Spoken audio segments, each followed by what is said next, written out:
بڑھیا کی پن چکی۔ ہندوستان کا چھٹا مغل بادشاہ اورنگزیب عالمگیر تھا۔ اس نے 1659 سے 1707 تک پورے 50 سال حکومت کی۔ وہ ایک بہت نیک اور دیندار انسان تھا۔ کہنے کو تو وہ ایک بڑے ملک کا بادشاہ تھا، لیکن اس کی زندگی اتنی سادہ تھی کہ لوگ اس کو دیکھ کر حیران ہوتے تھے۔ وہ اپنی ذات پر سرکاری خزانے کا 1 روپیہ بھی خرچ نہ کرتا تھا اور اپنی روزی قرآن مجید لکھ کر یا کپڑے کی ٹوپیاں سی کر کماتا تھا۔ اس کو اپنے دین اسلام سے بہت محبت تھی اور جہاں تک ہو سکتا وہ اللہ تعالیٰ اور اس کے رسول کے احکام پر عمل کرتا تھا۔ سرکاری خزانے سے غریبوں، محتاجوں اور طالب علموں کی بہت مدد کرتا تھا اور نیکی کے دوسرے کاموں میں بھی بڑھ چڑھ کر حصہ لیتا۔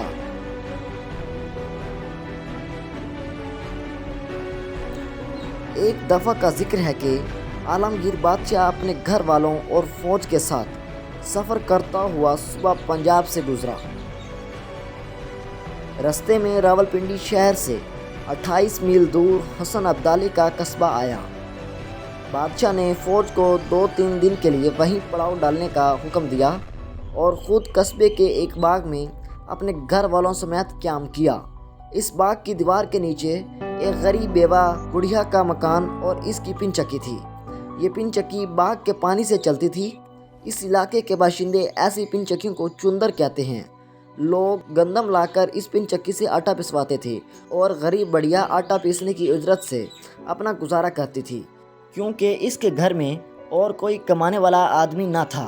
سرکاری ملازموں نے بادشاہ کے آرام کی خاطر پن چکیوں کی طرف سے آنے والے باغ کا پانی روک لیا، جس سے پن چکی بند ہو گئی۔ اس طرح غریب بڑھیا کی روزی کا ذریعہ جاتا رہا اور اس پر فاقے گزرنے لگے۔ بادشاہ نے لوگوں کے دکھ درد اور ان کی ضرورتیں جاننے کے لیے کچھ آدمی مقرر کر رکھے تھے۔ انہوں نے بڑھیا کی پن چکی بند ہونے اور اس کی تکلیف کی خبر بادشاہ کو دی تو اس کو سخت دکھ ہوا۔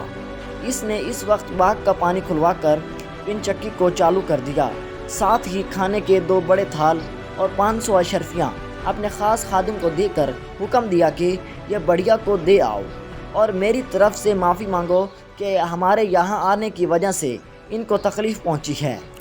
خادم نے یہ چیزیں فوراً بڑھیا کو پہنچا دیں۔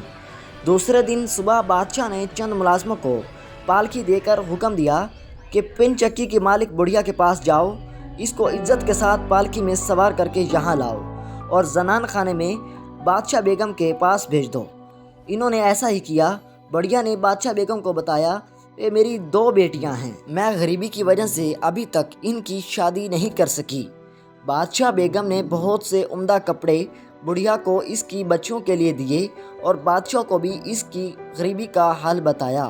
نیک دل بادشاہ نے ڈھیر سارے زیورات اور روپے بڑھیا کو دیے تاکہ وہ اپنی بیٹیوں کی شادی کر سکے۔ بڑھیا بادشاہ اور بادشاہ بیگم کو دعائیں دیتے ہوئے اپنے گھر واپس آ گئی اور بہت جلد اپنی دونوں بیٹیوں کی شادیاں 2 اچھے گھرانوں میں کر دیں۔